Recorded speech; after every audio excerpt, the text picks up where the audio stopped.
Hola, ¿cómo están, hermanos y hermanas?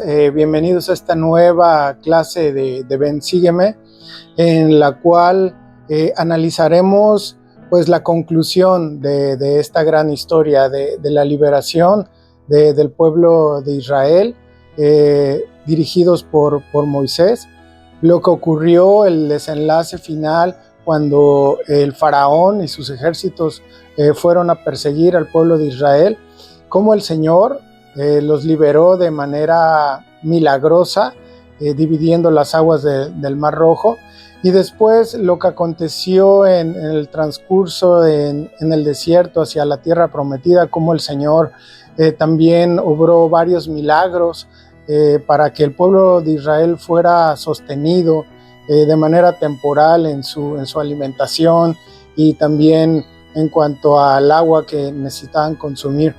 Vemos la misericordia del Señor, cómo se hace presente en la vida de ellos y pues desde luego también en la vida de nosotros. Y veremos finalmente cómo Moisés tuvo que lidiar, o la manera en la cual él tuvo que dirigir o gobernar por sobre el pueblo de Israel, y también las lecciones un poco dolorosas que tuvo que aprender en relación a cómo dirigir a la manera del Señor. Así que iniciemos con nuestro análisis de los principios que encontramos en esta semana y que se relacionan con nuestro día a día y con nuestras necesidades espirituales.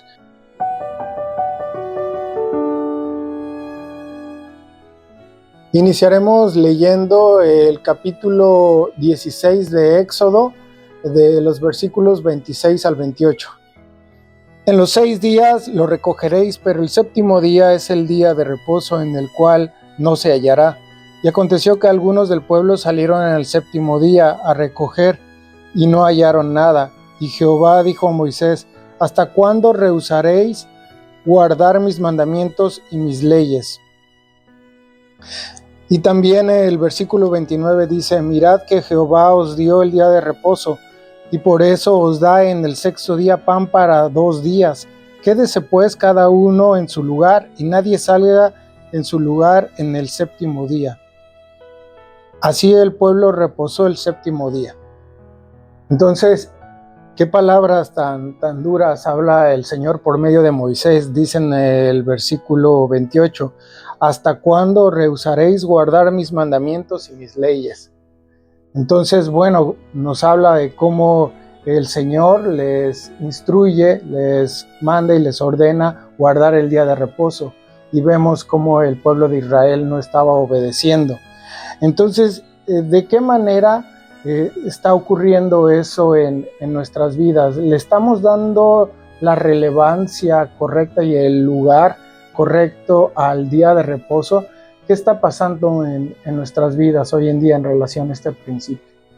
De hecho, justamente lo que mencionas de cómo estamos en la actualidad, creo, en mi opinión, la verdad es que el día de reposo siento que a veces es menospreciado o visto como un mandamiento menor o como un extra, de que si obedecemos el día de reposo al pie de la letra, entonces va a ser como que un extra y no es tan necesario o es muy justificado el hecho de no guardar el día de reposo. Y de hecho creo que esto es en general, no solamente con los miembros normales de la iglesia, sino también incluso algunos líderes no dan la importancia suficiente a este mandamiento. Y como vemos en estos versículos, el Señor no va a justificar hasta cierto punto o totalmente la desobediencia al día de reposo. El Señor es muy estricto al respecto y fue muy tajante en estos versículos. Justamente dio esto como un símbolo, como una señal a los hijos de Israel, bueno, al pueblo de Israel, con respecto a cómo el Señor espera que obedezcamos el día de reposo todos nosotros, no solamente los israelitas, sino también en la actualidad, y la seriedad que Él quiere que le demos a este mandamiento y la relevancia y la importancia que tiene para nuestro progreso, tanto aquí en la tierra como también en las eternidades. De hecho, hay una cita de Joseph F. Smith donde habló durísimo al respecto del día de reposo. Las personas que de continuo profanan el día del Señor no pueden estar en comunión con el Espíritu del Señor. Además, los miembros de la Iglesia que no cumplan con la adoración colectiva ni participen de la Santa Cena, ni se acuerden del día de reposo para santificarlo, se volverán débiles en la fe y enfermos espirituales, perderán el espíritu y el favor de Dios y finalmente su lugar en la Iglesia y su exaltación junto con los obedientes y los fieles. El miembro de la Iglesia que no honre el día de reposo ni lo santifique está en transgresión. No se mantiene fiel a la palabra de la verdad. No es realmente un discípulo de Cristo. No conocerá la verdad y la verdad no lo hará libre a menos que la conozca y la viva. Entonces, esta cita la verdad es que es muy fuerte. Últimamente ya no escuchamos palabras así tan fuertes con respecto a esto, pero debemos de ser sinceros y llegar a la conclusión de que colectivamente como iglesia y también individualmente no estamos cumpliendo el día de reposo, no estamos guardando el día de reposo como debería ser la gran mayoría de los miembros. No digo que todos, pero sí es la gran mayoría de los miembros. Justificamos de continuo las acciones que realizamos en el día de reposo, creyendo que, justificando de alguna forma que como lo estamos haciendo en familia, por ejemplo, entonces se puede hacer.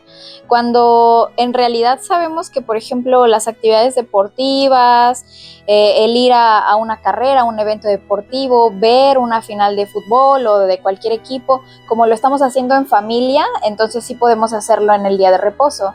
Cuando la realidad es que no, o sea, hay muchas instrucciones al respecto y muchas enseñanzas de nuestros líderes donde se nos dice que ese día es específicamente para rendir nuestras devociones al Altísimo.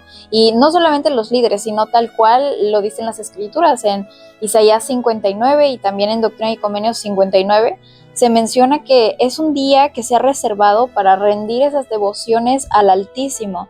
Es decir, que es un día dedicado a la consagración de nuestra alma, de nuestro espíritu, de nuestra mente, para pensar, hacer, decir las cosas que agraden a nuestro Dios. Es decir, que ese día nosotros deberíamos de estar sacrificando todas esas cosas que nos benefician a nosotros o que de alguna forma son para satisfacer nuestras necesidades de alguna forma y poner todo eso, todas nuestras acciones, solamente para santificar y honrar a nuestro Dios. Entonces, no cualquier actividad, aunque la hagamos en familia, va a ser digna del día de reposo. Tenemos justamente 6 días para hacer lo que nosotros queramos, como los hijos de Israel tenían 6 días para recoger su maná del cielo, y es específicamente ese último día es un día en el que nosotros debemos de reservarnos para únicamente hacer cosas que agraden a Dios. Claro que podemos seguir comiendo y haciendo esas cosas básicas de nuestras necesidades, pero de ahí en fuera debemos de ser muy meticulosos o más bien aumentar nuestra consagración para ver qué cosas realmente sí nos están alejando de Dios y qué cosas al contrario nos acercan a Él. Entonces es algo muy, o sea, al inicio empecé diciendo que era un mandamiento un poco menospreciado, pero también yo diría que es uno de los más difíciles de obedecer, porque a diferencia de otros mandamientos, con algo muy sencillo y que pudiera parecer insignificante, nosotros podemos ya violar este mandamiento. Algo tan sencillo como a lo mejor agarrar mi celular y scrollear en TikTok, ver videos o estar en Facebook para enterarme de las noticias de mis amigos. Algo que pudiera parecer inofensivo y que la verdad es algo muy difícil. O sea, muchos de nosotros, muchos miembros, a lo mejor no hacen compras en ese día y tratan de mantenerse tranquilos, descansar de sus actividades, a lo mejor no van a trabajar, pero ya después es esa parte donde a lo mejor todavía agarramos nuestro celular para ver las redes sociales o simplemente perder el tiempo, ¿no? Y son esas cosas sencillas que al final del día pueden estarnos limitando de guardar el día de reposo por completo.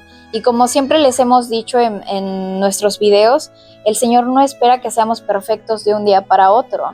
No espera que si yo no estoy obedeciendo el día de reposo, de pronto lo comience a obedecer perfectamente y no agarre mi celular incluso en todo el día. No espera el Señor eso, simplemente espera que nosotros hagamos un esfuerzo consciente por ir mejorando poco a poco y que poco a poco, conforme van avanzando las semanas, yo vaya mejorando en mi observancia a este día. Y hay una cita que quiero leer de Mark Peterson, Dice, el que santifiquemos el día de reposo o no es una medida infalible para saber cuál es en realidad nuestra actitud hacia el Señor y hacia su sufrimiento en Getsemaní, su muerte en la cruz y su resurrección de los muertos. Entonces, con esta cita quisiera que pues todos reflexionemos con respecto a qué es lo que yo estoy haciendo en el día de reposo, y no solo qué estoy haciendo, sino cuál es mi actitud con respecto a este mandamiento. Entonces, con esta cita quisiera pues que todos reflexionemos con respecto a cuál es nuestra actitud con respecto al día de reposo, y que pensemos que las cosas o la forma en la que nosotros veamos este mandamiento es una expresión de nuestro amor por el Salvador, de la reverencia que nosotros mostramos incluso por su sacrificio y su expiación que realizó por nosotros. Entonces, a medida que nosotros podamos aumentar nuestro amor y nuestra comprensión por el Salvador y su sacrificio que hizo por nosotros, también aumentará nuestra obediencia, no solamente al día de reposo, sino en general a todos los mandamientos. Entonces, que podamos ver este mandamiento como algo que realmente es para nuestro beneficio, que cuando nosotros obedecemos el día de reposo, recibimos muchísimas bendiciones. Y de hecho no quisiera entrar o profundizar mucho en esto, que varias veces nos han hablado al respecto, pero hay una bendición en específico que no mucho se menciona, que es que cuando nosotros obedecemos el día de reposo, el Señor promete que la prosperidad de la tierra será nuestra. Es decir, las bendiciones temporales, las bendiciones justamente como el pueblo de Israel, ellos necesitaban alimento, no necesitaban, bueno, a lo mejor en ese momento no necesitaban tener más revelaciones, no necesitaban tener más la presencia del Espíritu, ese tipo de cosas espirituales, sino que ellos estaban necesitando algo temporal, como es el alimento de cada día. Y el Señor, a través de la obediencia al día de reposo, los bendijo temporalmente. Es decir, esa bendición de mandarles maná del cielo estaba directamente relacionada con su obediencia a ese día de reposo, tanto así que si no lo hacían se podría el alimento. Entonces, de la misma forma para nosotros, cuando estemos necesitando a lo mejor mejorar nuestros ingresos, estamos emprendiendo un negocio, estamos a lo mejor necesitando más recursos para llegar al fin del mes o cualquier necesidad temporal que estemos atravesando, tengamos presente el día de reposo, que es un mandamiento que el Señor nos hace la promesa que si obedecemos, Él nos va a abrir las puertas temporales también para que podamos tener alimento, vestido y todo lo que necesitemos temporalmente para nuestras familias. Vamos a pasar al siguiente principio, que lo encontramos en los versículos 14 y 15 de Éxodo 14. Jehová peleará por vosotros y vosotros estaréis quietos. Entonces Jehová dijo a Moisés: ¿por qué clamas a mí? Di a los hijos de Israel que se pongan en marcha. En estos versículos hablamos sobre un principio muy importante que es justamente la actitud que toma el Señor con respecto a Moisés orando para que se hagan los milagros en el pueblo, y la respuesta que tiene el Señor y la postura que Él da con respecto a que los hijos de Israel debían ponerse en marcha. Entonces, ¿qué es lo que tú nos puedes decir al respecto? ¿Qué principio es el que el Señor nos está queriendo transmitir en estos versículos? Sí, realmente lo que pasó aquí es de que primero el Señor les dijo que se quedaran quietos, pero hay una nota al pie y por eso es importante escudriñar y leer esas notas para ver a qué se refiere. Y no se refería a quedarse quietos, es decir, a estar inactivos o no hacer nada, sino esa quietud se refería más que nada a la paz, a estar en paz. Y esto lo aclara el siguiente versículo, donde el Señor le dice: ¿qué me estás clamando a mí? Diles que se pongan en marcha. Y entonces ahí comprendemos cuál es el principio que nos trata de transmitir el Señor. Y ese es el principio de la proactividad, es decir, el tomar iniciativa, el tomar acción, el ser agentes que actúan en todas nuestras responsabilidades y en todos los aspectos de nuestra vida. Y en cuanto a eso, tenemos que voltear a ver el ejemplo perfecto que Jesús nos dio en cuanto a eso.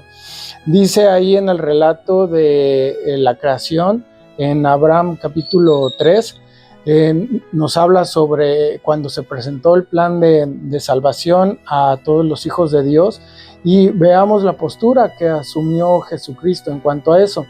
El Señor, nuestro Padre Celestial, preguntó a quién podría enviar, y en el versículo número 27, el Salvador dijo lo siguiente: y el Señor dijo, ¿a quién enviaré? Y respondió uno semejante al Hijo del Hombre: heme aquí, envíame a mí. Entonces podemos ver cómo el Salvador fue proactivo y él tomó la iniciativa para ofrecerse antes de que alguien le dijera lo que tenía que hacer, o de obligarlo o de proponerlo. Él simplemente tomó la iniciativa y dijo: heme aquí, envíame a mí. Entonces démonos cuenta cómo el Salvador desarrolló tal poder espiritual, precisamente por esto, por esta capacidad que él tenía de actuar, de tomar la iniciativa, de no esperar a que las cosas se desarrollaran o se llevaran a cabo alrededor de él, sino que siempre él, por medio del uso de su albedrío y en el ejercicio de su fe, siempre actuaba. Y es por eso que José Smith definía la fe como un principio de acción, un principio que nos invita a actuar.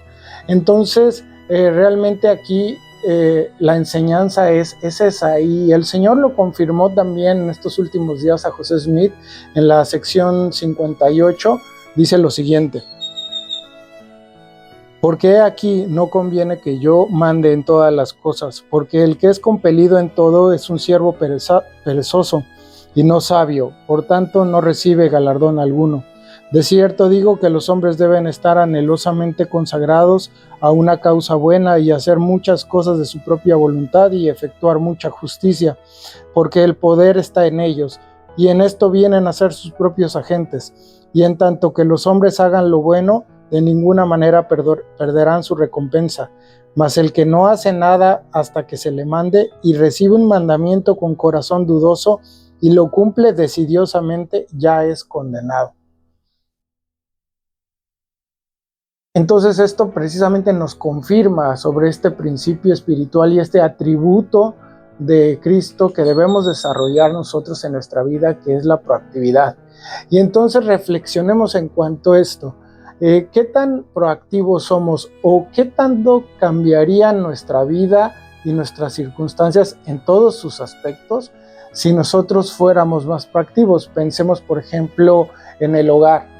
Como esposos y como padres, ¿qué pasaría si tomáramos más la iniciativa para poder reunir a nuestra familia para hacer el estudio de las Escrituras? ¿Qué pasaría si tomáramos la iniciativa para hablar con nuestra pareja en relación a su condición espiritual, a cómo se está sintiendo en cuanto a sus necesidades? Y de igual manera con nuestros hijos. ¿Qué pasaría si fuéramos más proactivos en nuestros trabajos? Y después también, ¿qué pasaría si en nuestros llamamientos tomáramos más la iniciativa? Es decir, nosotros simplemente fuéramos responsables y cumpliéramos con las cosas que tienen que ver con nuestras asignaciones en nuestros llamamientos, sin que nos estén todo el tiempo compeliendo, invitando, persuadiendo o recordando. Me parece que todo sería diferente, desde nuestras vidas individualmente a también como iglesia. Creo que el crecimiento tanto personal como colectivamente sería notorio. ¿Qué tanto avanzaría la iglesia si en lugar de todos esperar a que nuestros líderes o aquel que nos supervisa nos esté preguntando: ya quedó hecha esta asignación, ¿cómo vas con esto? Sino que simplemente nosotros fuéramos y diéramos un informe, y lo que me toca hacer, mis responsabilidades, ya quedaron realizadas y te doy un informe de cómo se hicieron. Y también me parece muy claro de ver cómo actúa esto. Generalmente vemos, por ejemplo, a los 70 de área o 70 autoridades generales que van y visitan a las estacas, van principalmente a hacer eso, van a supervisar y van en muchas ocasiones a mover las cosas, es decir, a ver qué cosas desgraciadamente no están haciendo, tal vez en la estaca, en la presidencia de estaca o en general los líderes también en los barrios, y ellos empiezan a mover las cosas. Pero preguntémonos, ¿qué pasaría si cuando llegara el 70 de ARA se diera cuenta de que muchas de nuestras responsabilidades y las cosas que tendríamos que hacer ya las estamos haciendo? Sería mucho más sencillo el trabajo. Y también démonos cuenta cómo este principio aplica en todas las cosas. De manera personal, pensemos en nuestra obediencia a los mandamientos. Si yo soy proactivo, empezaría por ese autoanálisis, esa reflexión o examen personal que haría yo mismo en cuanto a mi obediencia a los convenios que he hecho. ¿Cómo estoy en cuanto a la obediencia, por ejemplo, al ayuno, al día de reposo? ¿Cómo estoy con mi estudio de las escrituras? Y empezaría y tomaría la iniciativa para empezar a hacer cambios si realmente llego a la conclusión de que me están faltando algunas cosas. Y por último, analicemos cómo funciona la revelación y veamos cómo la revelación tiene que ver con esto. En muchas ocasiones pensamos que la revelación es un proceso pasivo en el cual yo tengo que esperar a recibir una respuesta, a recibir la voluntad del Señor, y realmente no funciona así. Ya lo hemos hablado, cómo esto es un proceso activo en el cual el Señor espera que la persona haga su parte, se esfuerce por analizar, por estudiar en su mente la información que recabe y que después tome la iniciativa al hacer una propuesta al Señor en cuanto a la pregunta que tiene en su mente. Y después el Señor lo que hará será confirmarnos. Y este modelo de revelación está confirmado en el pasaje que tuvo el hermano de Jared con el Señor en el libro de Éter. Entonces creo que aquí lo que el Señor quiere que hagamos es que seamos más proactivos tanto en nuestra vida personal como en nuestros llamamientos. Continuaremos con la lectura ahora en el capítulo 17 de los versos 11 al 13, y dice así: Y sucedía que cuando alzaba Moisés su mano, Israel prevalecía, pero cuando él bajaba su mano, prevalecía Amalec. Y a Moisés le pesaban las manos, por lo que tomaron una piedra y la pusieron debajo de él, y se sentó sobre ella. Y Amarón y Hur sostenían sus manos, uno de un lado y el otro del otro. Así hubo en sus manos firmeza hasta que se puso el sol. Y Josué derrotó a Amalec y a su pueblo a filo de espada. Entonces vemos aquí este pasaje, ¿no?, ya muy conocido por todos, en el cual los hijos de Israel estaban envueltos en una guerra, y cuando el profeta Moisés tenía sus manos en alto, ellos prevalecían en la batalla, y cuando los bajaba, pues realmente empezaban a ser derrotados o vencidos por el enemigo. Entonces, ¿de qué manera podemos aplicar este principio a nuestras vidas, particularmente con sostener a nuestros líderes? ¿Qué significado tiene esto de sostener a nuestros líderes? Creo que justamente estos versículos son como como si fuera una parábola o como si fuera un ejemplo gráfico de lo que significa sostener a nuestros líderes, porque justamente dice que las manos le pesaban. Eso puede ser un simbolismo de alguna forma de la cantidad de responsabilidades que tiene que cargar un líder cuando va a cumplir con ese llamamiento. Y los que han tenido llamamientos de liderazgo con mucha responsabilidad no me van a dejar mentir, hay muchísimas responsabilidades y muchas cosas que llevar a cabo. Justamente ahí es donde entramos nosotros con respecto al sostener a nuestros líderes, como en este caso Hur y Aarón, que sostenían las manos de Moisés. Entonces, ¿cómo nosotros podemos sostener las manos de nuestros líderes de forma simbólica, obviamente? ¿Cómo podemos sostener esas manos para que puedan llevar a cabo sus responsabilidades? Y justamente tenemos hace una semana, fue la asamblea solemne que vivimos como miembros de la iglesia, en donde se convocó a todos los miembros para que participáramos en este sostenimiento general de los líderes de la iglesia. Es decir, nos fuimos levantando, nos fuimos poniendo de pie por organizaciones, por edades y por género, y levantamos nuestra mano derecha en señal de aprobación o en señal justamente de sostenimiento de los líderes que se nos estaba pidiendo en ese momento. Entonces, esto justamente tiene relación con este pasaje de lo que hicieron pues estos consejeros, estos miembros por su líder en esa época. Y tenemos que dentro de la palabra sostener tenemos otra que es ayudar o apoyar, y el significado de la palabra apoyar tiene que ver con ayudar justamente a otra persona a que pueda cumplir con sus propósitos o que pueda alcanzar sus metas, sus propósitos.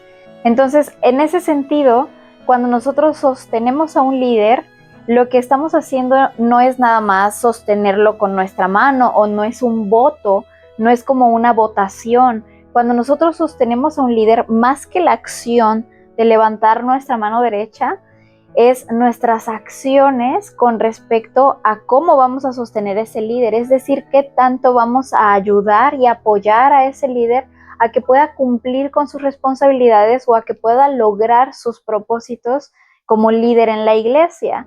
Entonces tenemos que sostener a nuestro profeta, al profeta Dallin H. Oaks, no es nada más alzar nuestra mano, porque yo podría solamente alzar mi mano y decir que sostengo al profeta y después no hacer nada de lo que él me pide, y no obedecer los mandamientos y estar en rebelión y criticar al profeta y no hacer nada de lo que nos aconseja. Entonces eso no sería sostener a nuestros líderes. Debemos de ver que el sostenimiento de los líderes va más allá de solamente una señal externa y tiene que ver con muchas cosas. Entonces vamos a entender cómo podemos sostener realmente a nuestros líderes, y hay varias cosas que podemos hacer para sostenerlos, siempre teniendo en mente que el propósito es ayudarlos a que ellos puedan lograr esos propósitos generales en sus llamamientos. Es decir, que nosotros podemos orar por nuestros líderes para que ellos puedan tener sabiduría para tomar buenas decisiones y para en general ser guiados por el Señor.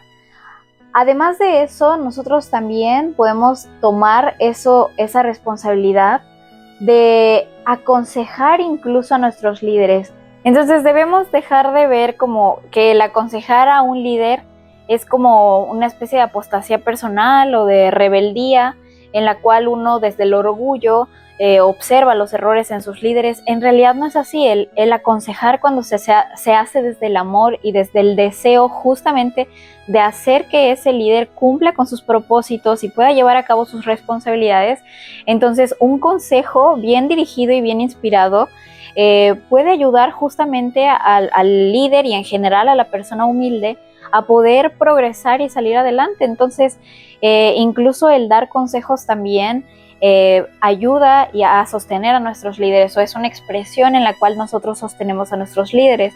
Y también algo muy importante es el hecho de aceptar llamamientos.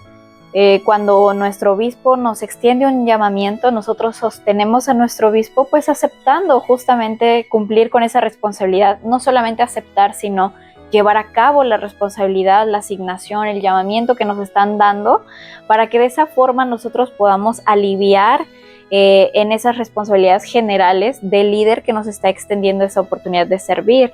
Y por último y no menos importante está el seguir las instrucciones y los consejos de nuestros líderes siempre y cuando vayan de acuerdo con la verdad.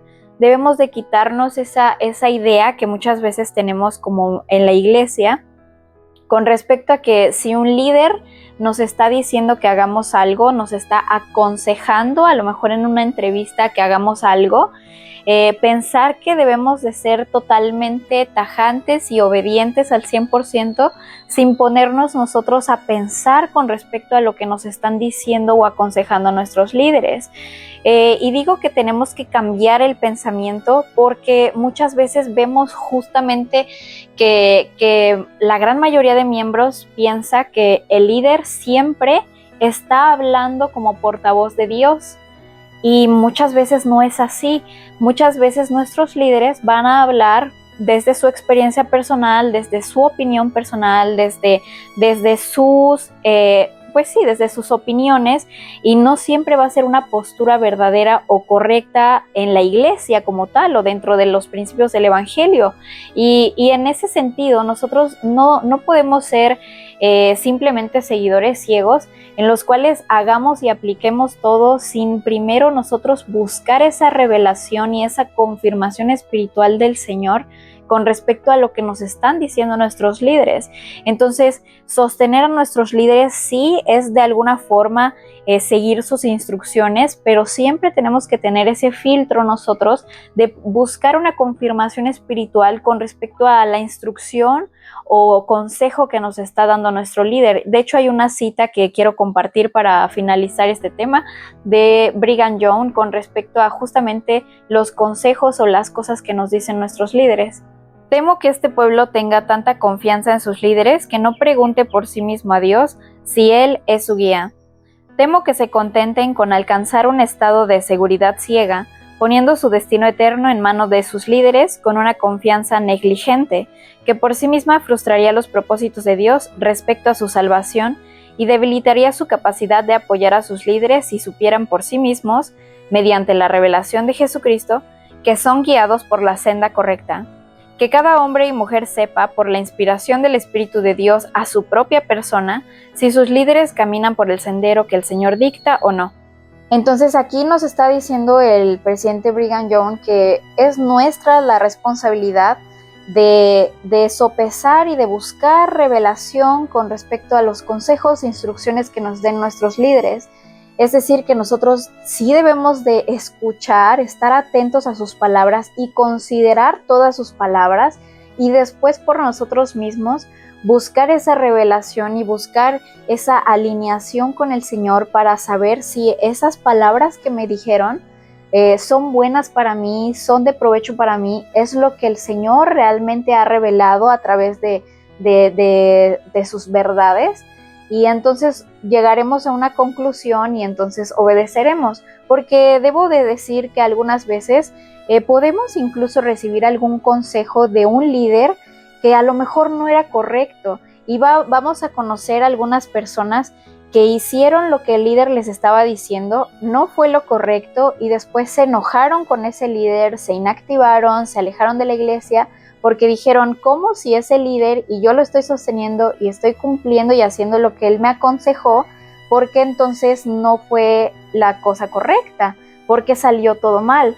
Y entonces es justo esa parte donde nosotros no podemos culpar a otros de la responsabilidad que tenemos nosotros, como dice el de Bednar, de ser agentes que actúan. Es decir, por mucho que sean líderes del Señor y que hayan sido llamados por Él, como lo son los profetas, los apóstoles, etc., no debemos nosotros simplemente obedecer sin primero pasar por ese proceso de revelación y de confirmación con el Señor, y entonces ahora sí actuar de conformidad con la verdad. Entonces, bueno, la verdad es que nos gustaría saber sus comentarios, sus opiniones con respecto a todo lo que hemos estado hablando. Por último, vamos a hablar sobre un principio que se encuentra en los versículos 14, 17, 18 y del 20 al 21 del capítulo 18 de Éxodo. Y viendo el suegro de Moisés todo lo que él hacía con el pueblo, dijo, ¿Qué es esto que haces tú con el pueblo? ¿Por qué te sientas tú solo y todo el pueblo está delante de ti desde la mañana hasta el atardecer? Entonces el suegro de Moisés le dijo, lo que haces no está bien, desfallecerás del todo, tú y también este pueblo que está contigo, porque la tarea es demasiado pesada para ti, no podrás hacerlo todo tú solo. Y enseña a ellos los estatutos y las leyes, y muéstrales el camino por el cual deben andar y lo que han de hacer. Además, busca tú entre todo el pueblo hombres de virtud, temerosos de Dios, hombres verídicos que aborrezcan la avaricia, y ponlos sobre el pueblo como jefes de millares, jefes de centenas, jefes de 50 y jefes de 10. Entonces, hace rato mencioné que justamente este principio tenía relación con el principio anterior de sostener a nuestros líderes. Entonces, ya hablamos sobre las responsabilidades que nosotros como miembros tenemos con respecto a sostener y apoyar a nuestros líderes. Entonces, ahora vamos a hablar de la siguiente parte, de que es una realidad que los líderes tienen muchas responsabilidades en sus hombros y muchas cosas que llevar a cabo. Y entonces viene esta parte donde Jetro, desde el amor, aconseja al profeta, al líder del Señor, lo aconseja con respecto a cómo llevar a cabo sus responsabilidades de una forma más inteligente o más sabia, como un líder, y le da este consejo que después Moisés aplica y podemos ver frutos con respecto a esto, ¿no? Entonces, ¿por qué el Señor quiere enseñarnos sobre este principio de la delegación y cómo podemos ayudarnos unos a otros a cumplir con nuestras responsabilidades en esta tierra? Sí, bueno, en estos versículos vemos un principio interesante, es un principio de liderazgo en Cristo que nos ayuda mucho, ¿no? Nos ayuda a ser más eficientes y a descargarnos tanto en el hogar como en nuestros llamamientos. Y veamos cómo Jesús nos dio el ejemplo perfecto sobre la delegación y sobre el poder descargar responsabilidades en otras personas. Él dice en Juan capítulo 4, verso 2, dice, aunque Jesús no bautizaba, sino sus discípulos. Entonces, pensemos por qué el Señor no bautizaba. Porque no quería, porque no tenía el tiempo. Y no, realmente esa no es la razón. Él no bautizaba porque quería involucrar a otros, involucrar a sus apóstoles y a otros de sus discípulos en su obra. Quería darles asignaciones, quería que ellos también participaran también del poder servir y ayudar a otros de sus hijos y desde luego recibir las bendiciones del servicio. Entonces nosotros me parece que hoy en día con tantas ocupaciones que tenemos, con trabajos tan absorbentes y a veces con tan poco tiempo disponible para hacer las cosas, es indudable que debemos de delegar y tenemos que hacerlo tanto en el hogar como en nuestros llamamientos. En este caso Moisés tuvo esa situación y él no sabía qué hacer. Y afortunadamente su suegro Jetro tenía ese conocimiento y tenía demasiado amor por él como para poder aconsejarle. Entonces Moisés fue humilde y él hizo caso al consejo de Jetro y finalmente él dio esas asignaciones a otras personas. Entonces vemos que lo que está pasando hoy en nuestros barrios y en nuestros llamamientos es de que en muchas ocasiones concentramos muchas responsabilidades en nosotros. De por sí, en muchos llamamientos tienen esa a veces sobrecarga de responsabilidades y luego nosotros no sabemos o no queremos delegar.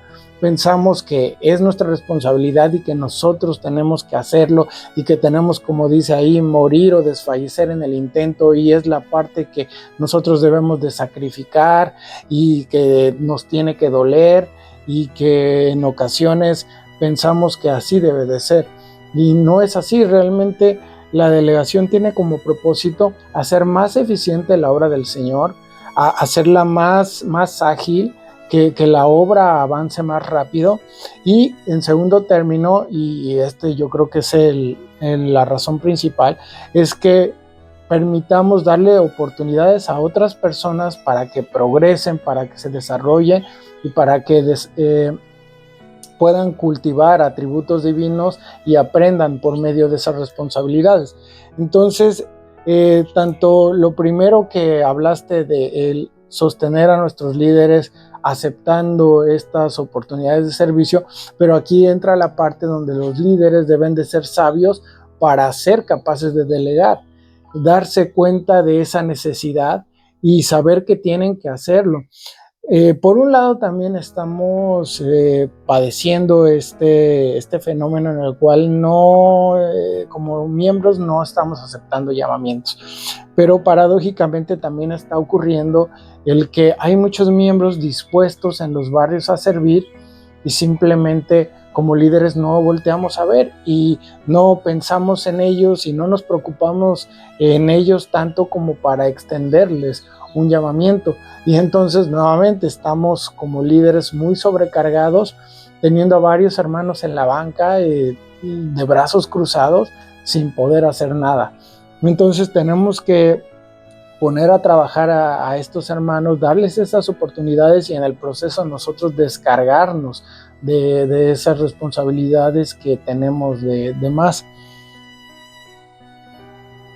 También tenemos que ser sabios y proactivos, lo que hablamos hace rato, para no retrasar o demorar en demasía el dar esos llamamientos, el extender esos llamamientos. En ocasiones sí tenemos en mente que tenemos que tal vez darle tal o cual llamamiento a determinada persona y estamos semana tras semana postergándolo y preferimos desahogar otros asuntos en lugar de eso. Y así es como la obra del Señor se demora y se retrasa de manera muy real y muy significativa porque nosotros seguimos postergando esta responsabilidad que tenemos de dar estos llamamientos. Y entonces así pasan semanas e incluso meses y pues los miembros que están en determinados llamamientos no reciben la ayuda que necesitan por medio de esos llamamientos que nosotros deberíamos de extenderles. Y esto es algo muy real que también está ocurriendo en los barrios.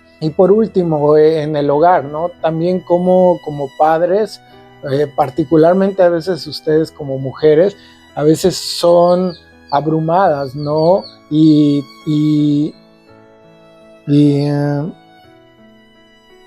sobrepasadas por estas responsabilidades y estas tareas que tienen en el hogar. Y hay veces que no nos damos cuenta de que podemos delegar y dar asignaciones a nuestros hijos y con ello también ayudarlos a que ellos sean más autosuficientes, a que puedan además empezar a desarrollar estos hábitos del servicio, del orden y de ayudar simplemente.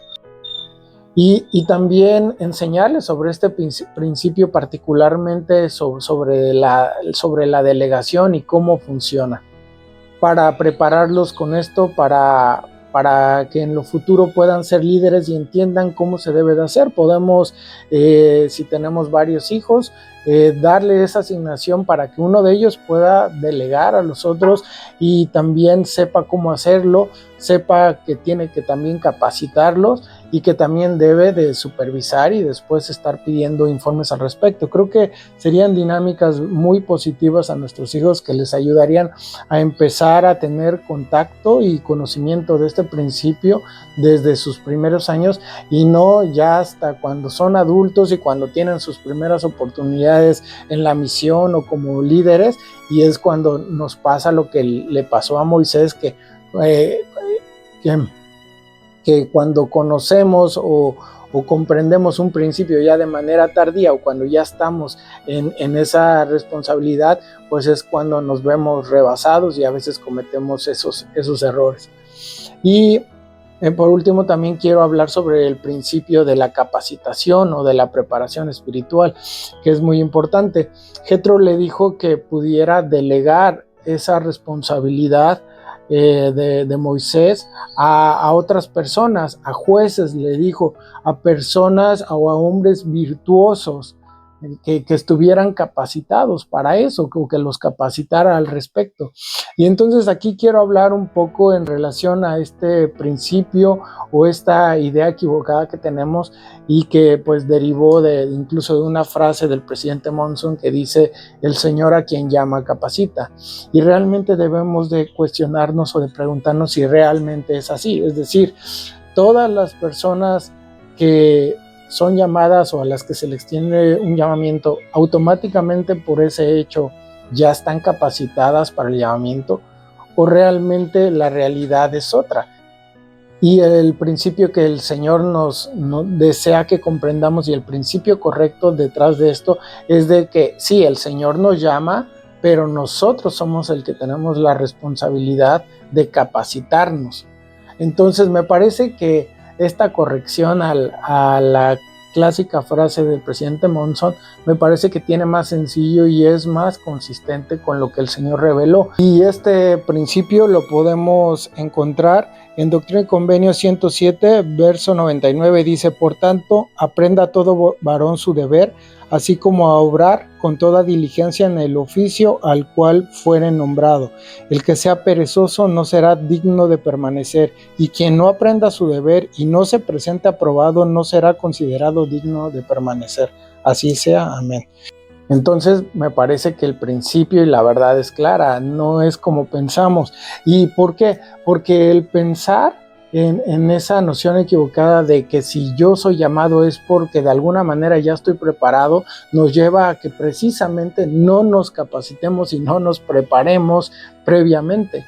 Entonces el principio correcto y lo que el Señor desea que cambiemos en nuestro paradigma es precisamente eso, que Él desea que su modelo ideal es de que nosotros nos capacitemos y nos preparemos espiritualmente, incluso antes de recibir las oportunidades de servicio, antes de recibir los llamamientos.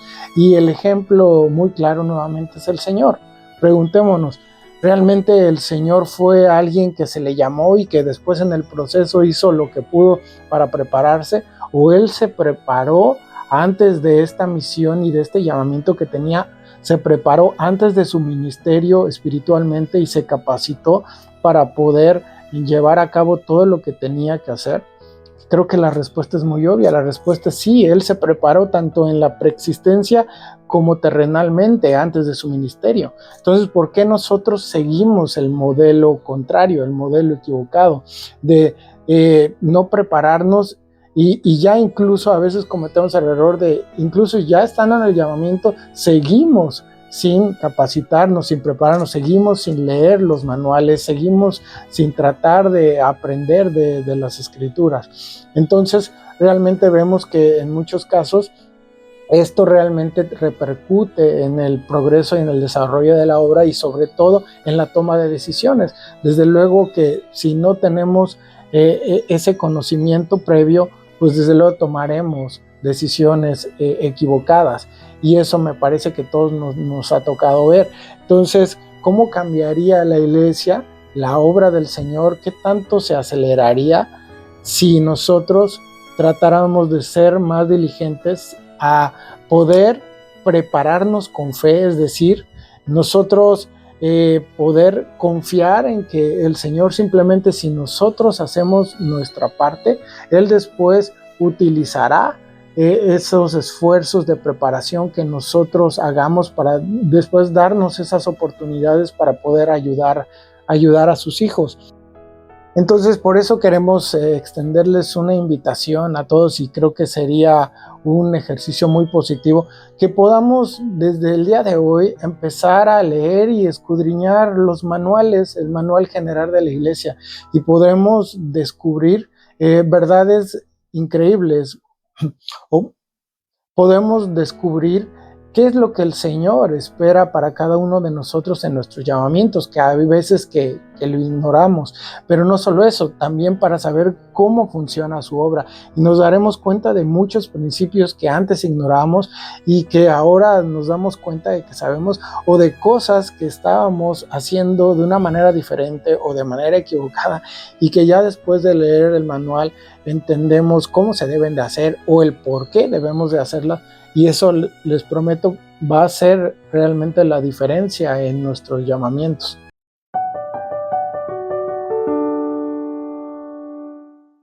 Gracias, hermanos, por habernos acompañado en esta clase. déjenos y compártanos sus comentarios en relación a los principios o los temas que tratamos. Los estaremos leyendo y trataremos de contestarlos, y nos vemos en la siguiente semana con un nuevo video. Hasta luego.